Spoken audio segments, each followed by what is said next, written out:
안녕하십니까? 원주 하늘숲교에서 진행하는 하늘숲 새벽 묵상 시간이 돌아왔습니다. 오늘 우리가 함께 살펴볼 교과의 말씀은 이번 주 교과의 핵심 주제라고 할 수 있는 마지막 때에 벌어질 일에 대한 귀한 말씀을 함께 살펴보겠습니다.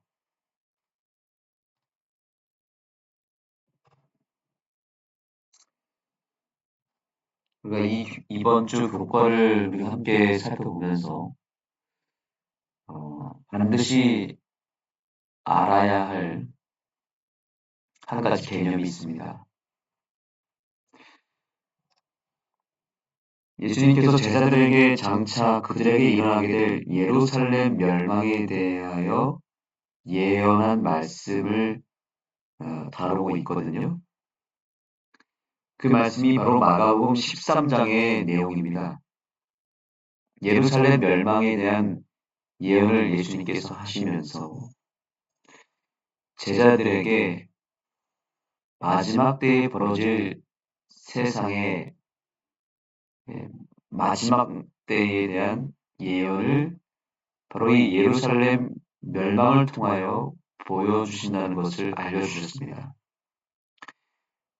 그러니까 예루살렘 멸망 한 가지로 예수님은 예언한 것이 아니라 그 예루살렘 멸망 안에 마지막 때에 벌어질 마지막 징조에 대한 내용도 함께 담아놓았다는 것을 우리가 기억해야 한다는 것입니다.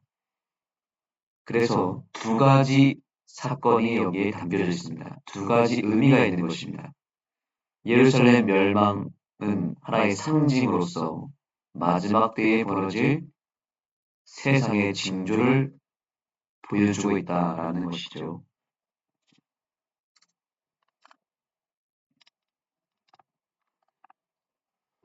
그래서 각시대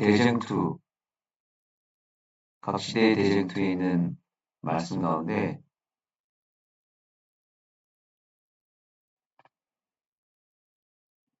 이 말씀을 함께 보셨으면 좋겠습니다.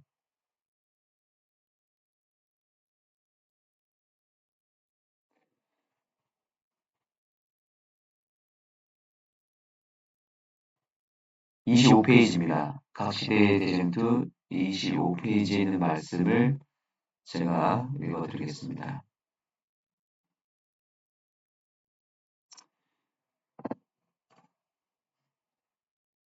그분께서 말씀하신 예언에는 두 가지 의미가 있었다. 그것은 예루살렘의 멸망의 전조를 보여주는 동시에 마지막 큰 날의 두려운 사건을 미리 알려주는 것이었다. 바로 이것이 이번 교과에 있어서 매우 중요한 단서입니다. 이것을 꼭 염두에 두시고 교과 공부를 하셔야 되는 것입니다. 예루살렘 멸망의 예언은 두 가지 의미가 있다는 것이죠. 실제로 예루살렘 멸망에 대한 예언이었을 뿐만 아니라 또한 마지막 날에 이루어질 큰 사건을 미리 알려준 것이었다. 이것이 매우 중요한 단서입니다.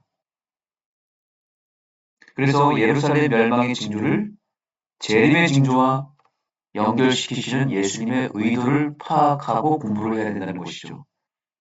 재림의 징조를 보여주는 것이다.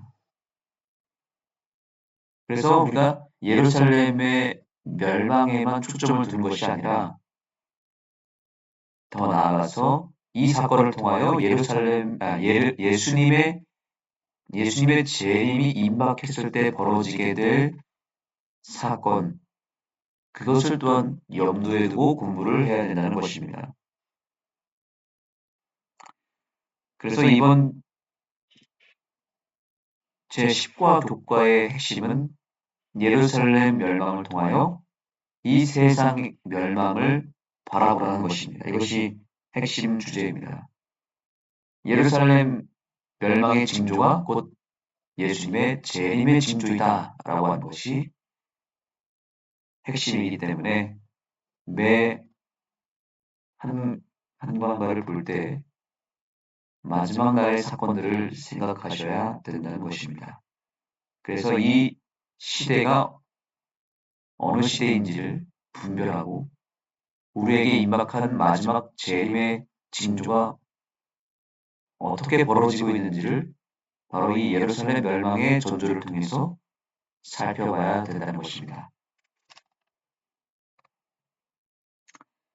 그렇다면 첫 번째 날 오늘 우리가 살펴보게 될 주제는 이것입니다. 주께 드린 적은 동전 2개입니다. 그 유명한 두 랩돈의 이야기입니다. 과부가 드린 두 랩돈입니다.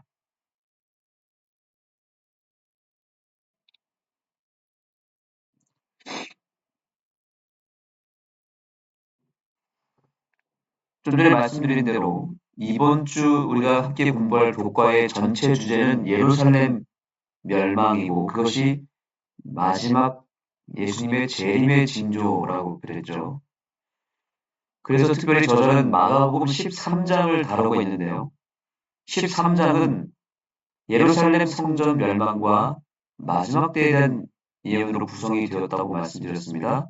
그런데 13장을 다루기 전에 그 직전 말씀인 마가복음 12장 마지막에 기록된 과부의 두 랩돈 이야기를 먼저 언급한 다음에 13장으로 들어갑니다. 그래서 오늘은 13장의 내용이 아니라 12장의 내용을 공부하게 되는데요. 이 교과의 저자는 왜 마지막 때를 다루면서 이 과부의 이야기를 다루고 있을까? 이것을 한번 생각해 볼 필요가 있다는 것입니다. 분명히 제가 좀 전에도 말씀드렸듯이 우리는 예루살렘 멸망의 예언을 살펴봐야 되는데 왜 그것을 곧바로 공부하지 않고 그 전에 먼저 두 랩돈의 이야기를 공부해야 되는가? 이것이 조금 흐름에 맞지 않는 것 같고 조금은 뜬금없이 보이지 않습니까? 그런데 이것은 과부가 드린 두 랩돈은 단순히 그 당시에 벌어진 한 사건을 예수님께서 말씀하신 것이 아니라 그 역시 마지막 때에 이 교회 안에서 벌어지게 되는 백성들의 영적 상태를 보여주고 있는 것이 아닌가 하는 생각을 해보게 되는 것입니다. 그러니까 13장의 예루살렘 멸망 예언은 마지막 때의 재림의 날에 이루어질 세상의 징조를 보여주는 것이라면 그 세상의 징조를 살피기 이전에 먼저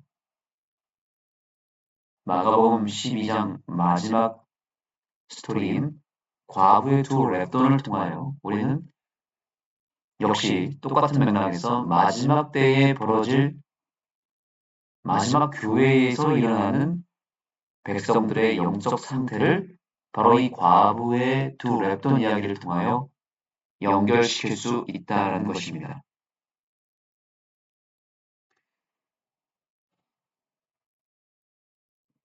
그래서 이 저자도 이런 언급을 하고 있습니다.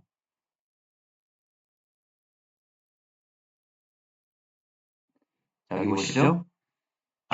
이 이야기에는 자원과 재정 관리에 대한 깊은 교훈이 담겨져 있다. 이것은 자원과 재정과 관련하여 그리스도인이 어떠한 태도와 정신으로 돈이나 또 재물에 대하여 생각해야 되고 그 재물을 어떻게 관리해야 되는지를 우리에게 알려주는 교훈이라는 것입니다. 이 돈이라고 하는 것은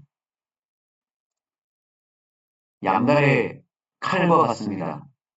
돈 때문에 우리가 영적으로 저주를 받을 수도 있고, 돈 때문에 하나님의 축복을 충만하게 받을 수도 있습니다. 우리가 돈을 통해서 하나님을 욕되게 할 수도 있고요. 돈을 통하여 하나님의 이름을 높이고 영광을 올려드릴 수도 있습니다. 이 마지막 날, 마지막 때에도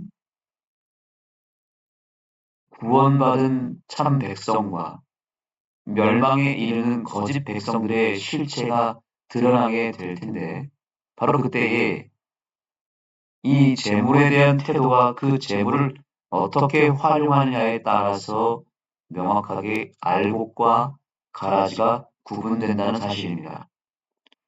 그것을 우리는 마가복음 12장 후반부에 등장하는 한 과부의 이야기를 통하여 깨닫게 될 것이다라는 사실입니다.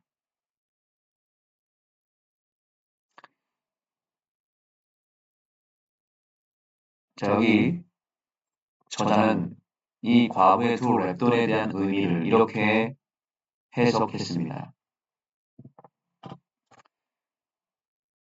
여인의 헌금은 일용직 노동자의 통상 임금인데 데나리온의 32분의 1에 해당하는 아주 적은 액수였다. 하지만 예수님은 그 여인의 헌금에 깊은 감동을 받으셨다. 많은 부자들이 거액을 헌금했지만 예수님은 그들의 헌금에 대해 아무 말씀도 하지 않으셨다. 그러나 이 과부가 드린 헌금은 주께서 칭찬하셨다. 그분은 그녀가 다른 사람들보다 더 많이 드렸다고 말씀하셨다. 어떻게 그럴 수 있는가? 어떻게 그럴 수 있습니까? 이것이 이번 교과의 핵심 질문입니다. 왜 예수님은 이 여인이 드린 헌금에 대해서 칭찬하시고 깊은 감동을 받으셨을까요? 그 첫 번째 이유는 다른 사람은 풍족한 가운데 드렸지만 이 여인은 가난한 가운데 드렸다는 것입니다.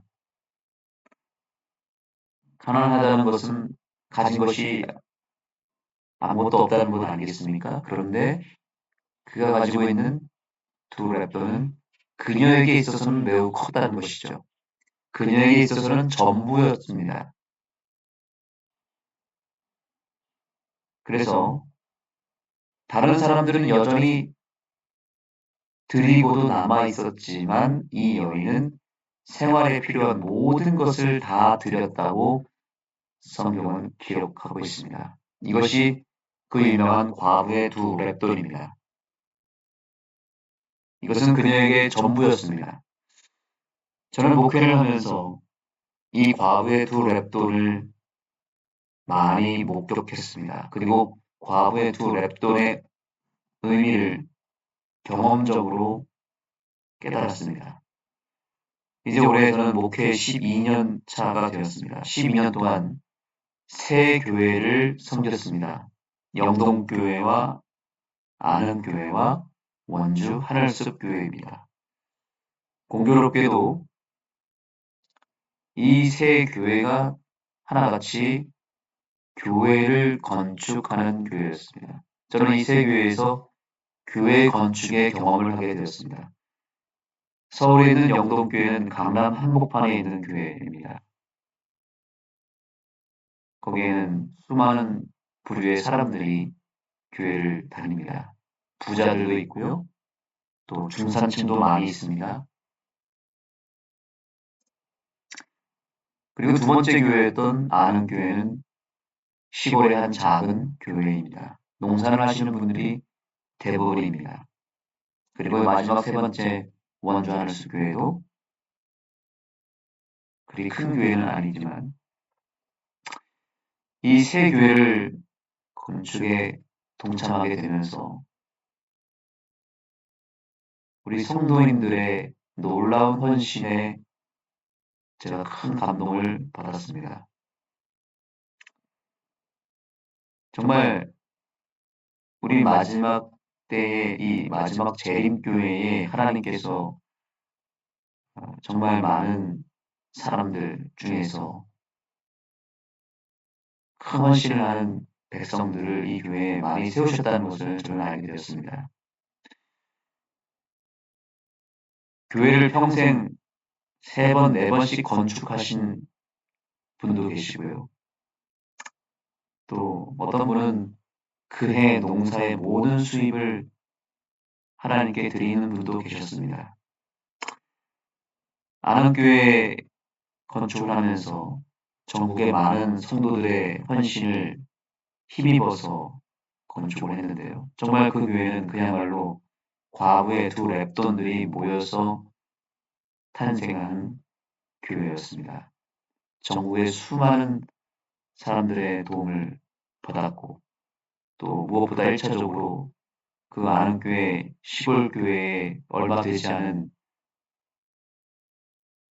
성도들의 헌신을 통하여 그 교회가 세워졌으니 과부의 두 랩돈 아니겠습니까? 한은태 목사님은 한 달치 부양료를 다 그 교회에 헌납하신 분도 계십니다. 그 목사님이 지금 제가 섬기고 있는 원주 하늘숲 교회의 교인이십니다. 또 어떤 분은 그분의 생활 형편과 그 수입이 어느 정도 짐작이 되시는 한 여집사님이셨는데 순복음교회에서 개종하신 분이셨습니다. 정말 열정적으로 신앙생활 하시는 믿음이 충만한 분이셨고 안식일교회 개종한 지 얼마 되지 않은 분이셨는데 그분이 교회를 건축한다고 하니까 그분의 그 통장에 있는 모든 그동안 끌어모았던 재정을 다 헌납하신 정말 믿음이 충만하신 한 여집사님이 생각이 납니다. 그분에게는 그것이 전부였고 평생 끌어모은 재산이었습니다. 물론 다른 더 많은 부자들에 비하면 그것은 작은 것에 불과했지 모르겠지만 그녀에게는 굉장히 큰 전부였습니다. 금싸라기 땅이 팔리자 곧바로 그 땅값으로 받은 수익을 건축원금으로 드리는 분도 계셨습니다. 평생 끌어모은 재산을 통해 땅을 사서 그 땅의 수천 평을 교회를 위해 기증하고 또 자기의 재산을 담보로 수억을 개인 대출하여서 교회 건축에 헌납하신 분도 계십니다. 다 열거할 수는 없지만 성전을 짓는 일에 그들의 전부를 다 드린 두 랩돈의 신앙의 소유자들이 우리 재림교회에 많이 계신다는 것을 저는 발견하게 되었습니다. 짧은 목회 경험 동안 3번의 교회 건축을 경험하면서 제가 느낀 것은 이 재림교회는 정말 마지막 때에 하나님께서 선택하신 교회라는 것을 깨달았습니다. 두 랩돈의 주인공들이 모든 교회마다, 가는 교회마다 계셨습니다. 아마 이 방송을 듣는 여러분들도 마지막 때에 현존하는 두 랩돈을 드리는 가진 모든 소유를 주님께 내어드리는 바로 믿음의 소유자들이라고 확신합니다. 바로 여러분들이 되시기에 이 교회가 살아있는 것입니다. 하나님은 여전히 저와 여러분들을 쓰실 것입니다. 여기 교회 증언의 말씀을 함께 보실까요? 교회 증언 6권 310페이지입니다. 주의 연보교회에 두 랩돈을 넣은 한 과부는 그가 하고 있는 것에 대하여 알지 못하였으나 그의 자희생적인 모험은 각 나라와 각 시대에 사는 수많은 사람들의 마음을 계속 움직여 왔다.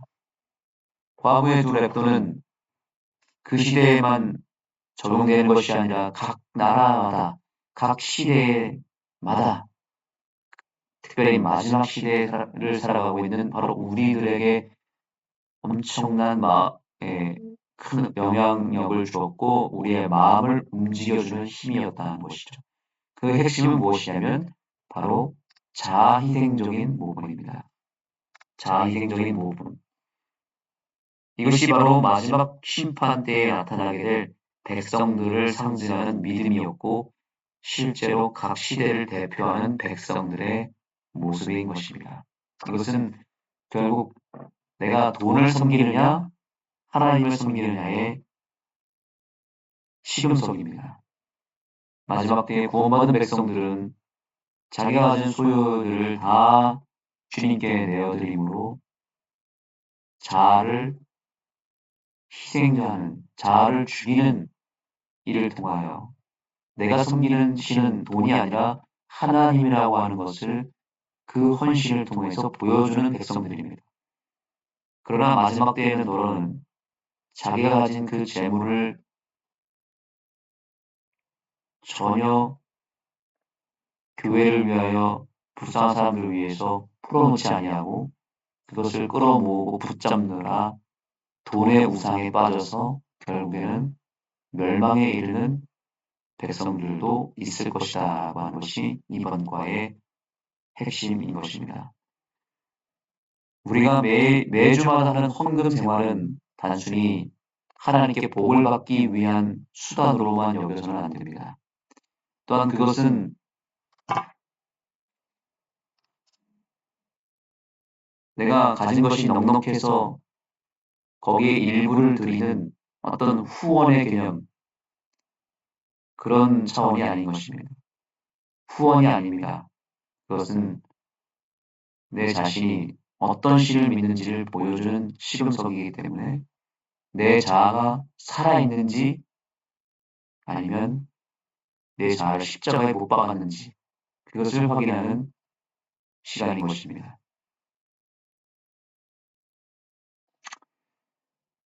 여하튼 우리는 이 과거의 두 랩터를 통해서 우리의 헌금 생활에 새로운 지평을 열어가야 되는 것입니다.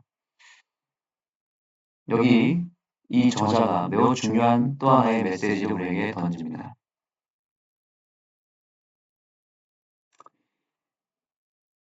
성전 종교 지도자들은 부패했지만 예수님은 헌금을 보류하라고 말씀하지 않으셨다. 하나님의 사업을 위해 드리는 헌금은 지도자의 행동의 타당성에 달려있는 것이 아니다.